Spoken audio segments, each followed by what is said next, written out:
I am assistant director, dramaturg, and assistant stage manager for Midsummer Night's Dream. Assistant director is basically, it's a very big cast, and when the director, he can't work with everyone all at the same time. So I would take people out and rehearse with them, answer questions, do what I could to help the scene progress. Dramaturg, you look up words, make sure that the context is correct, that the scansion of the verse is correct because it is Shakespeare. So the poetry has to flow correctly. And then assistant stage manager, I'm on the side of the stage making sure that everyone's quiet, everyone's ready to go when it's their time to go. And we, fairies that run by the triple hectares team from the presence of the sun, following darkness like a dream. I'm the stage manager for Montgomery College's production of Midsummer Night's Dream. I pretty much am the director's partner in crime, whereas he comes up with all the creative stuff and directing. I'm scheduling and calling cues, lights, sounds, coordinating all of that. And then during the show, I actually sit in the booth up there and call it to make sure it all happens time, and I protect his vision.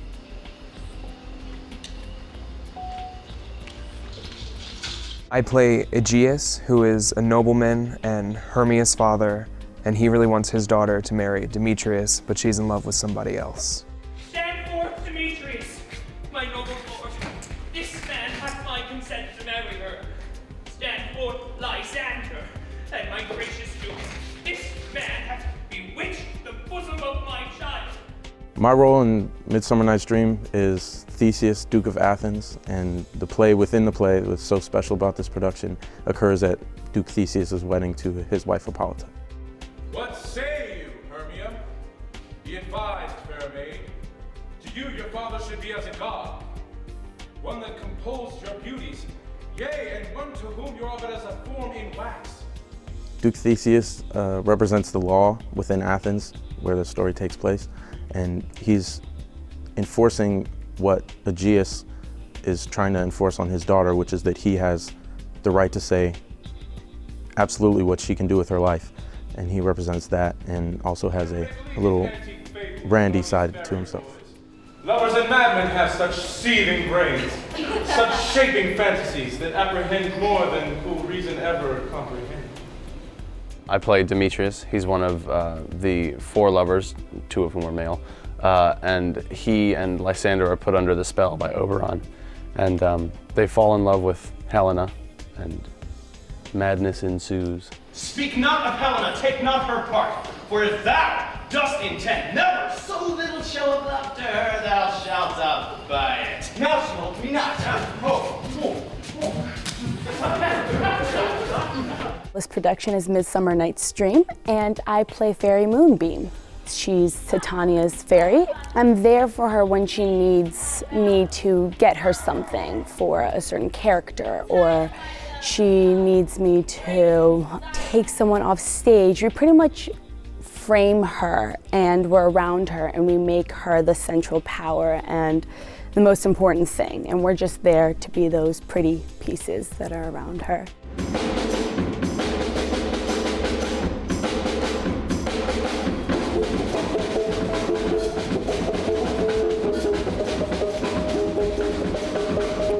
I play Tom Snout, the Tinker, who's also the wall in the play within the play at the end. Tom Snout is very nervous. He's also sort of a negative Nelly, and he's very, very scared. He has stage fright.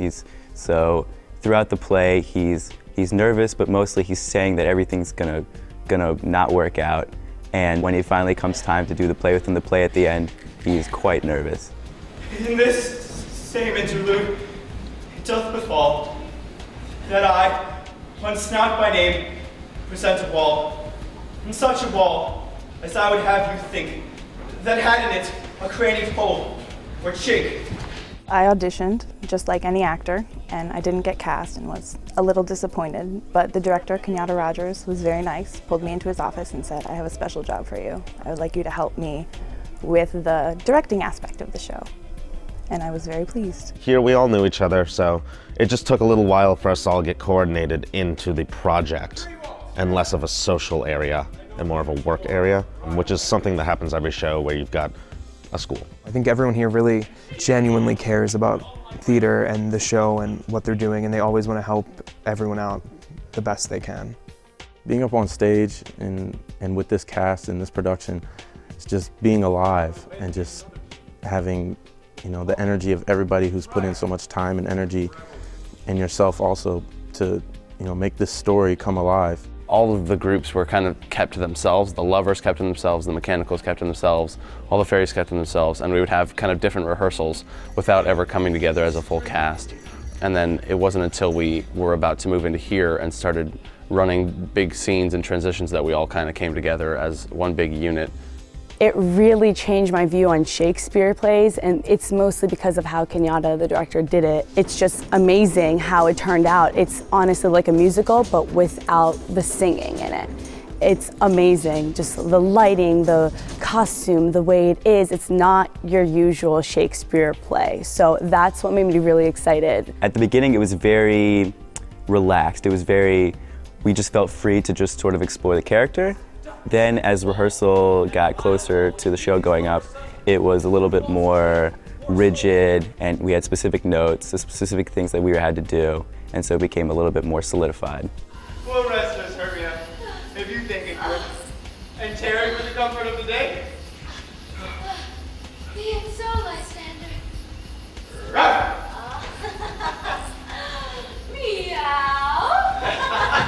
Everyone here is just, they're so supportive and so helpful, and everyone here in the classes and the directors, it's not, they don't tell you what to do, they let you know how you should do it. So you grow, you're not just taking orders from someone, that they're helping you develop techniques that will help you further on in your career and in your life.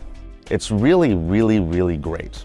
It's great because you've got every part of the design team. You've got costumes, set, lighting, directorial, you've got acting coaches, you've got everyone here, and you can talk to them and they're all friendly and they all help you to understand everything about theater so that if you go and do theater, you are prepared to do anything. I think the best part about the theater department here is that everyone honestly cares about what they're doing, and that I think it shows, and I think it translates, because I think when you're watching a show that everyone really cares about and really is trying to do to the best of their ability. Well, I started actually in Montgomery College Theater Department in the summer, right after high school, summer dinner theater with Evita, and it was just, I didn't know what to expect, but it was just a loving community of teachers, students, peers, everything. They were all helping in the process, and when I returned to do this show, after seeing the audition process and the director, it really touched me and made me want to actually be in this production. I think what drew me to the department was coming out of high school, I was doing theater, so you know, I came here naturally, decided to audition for shows. I saw the first show last year, and I had to see it for my class. And I saw it and I really liked it, so I auditioned for the next one, got in. Then second semester is when I first realized, hey, there's a theater department, and I found out more information from people, from this person, that person, and honestly, it was amazing. It was one of my best choices because that's when I figured out I definitely wanted to do theater. I think that Montgomery College has just like the best theater program that a community college could have. I mean, it feels like pretty much professional. I am not yet so low but that my nails can reach unto thine eyes. I pray you, may you not be gentlemen, let it not hurt me. Really, it's an extended family. I mean, I have a big family at home, but I have an even bigger family here that supports me and loves me through everything. We do 2 musicals and 2 straight plays, and the shows we do are good for our age range, and the casting is done well most of the time, and it turns out to be a great show. I think the best part about the theater department here is that everyone honestly cares about what they're doing, and that I think it shows, and I think it translates, because I think when you're watching a show that everyone really cares about and really is trying to do to the best of their ability. A reason to join the Montgomery College Theater Department is that it's really a community, a support system, and you also can experience performing. And if you love to perform, there's a place where you can perform and perform a lot. You should be a part of the MC Theater Department because you'll get to do shows like this production of Midsummer Night's Dream, where not only the set is good, but but the cast is good and the director's good and everything's just really good. Definitely take theater at Montgomery College. Whether it's just an extra class you need, take a theater class. It teaches you a lot. Any sort of theater class, just take it. And if you're looking into theater, definitely come to Montgomery College and take your classes here. It'll help you a lot and you won't regret it. I think the best thing about this department is that everyone's passionate about it, and it's certainly given me the passion to really commit to this career path, and I'm excited to try to become a professional actor with everything that I've learned here, doing the shows here and taking the classes here. People should come to Montgomery College's theater department for what is closest to professional training for theater.